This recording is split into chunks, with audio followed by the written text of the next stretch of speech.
Ako po sa Rafael de la Peña, ang operator ng Sable Machine dito sa Tacloban. Ito po ang Sable Printer.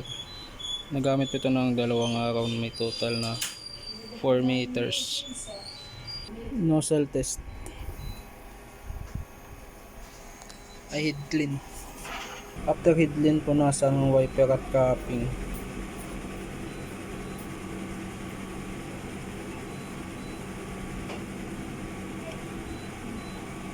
Nozzle test.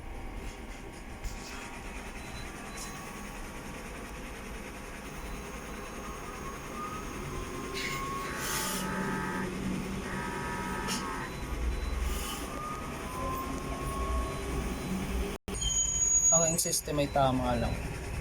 Ito naman pang ground wire. AVR. Ito naman pong nagamit namin sa Sable roll.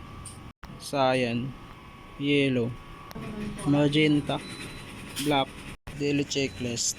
Ito naman po nakalagay ang aming ICC profile. Ito naman po nakalagay ang daily output.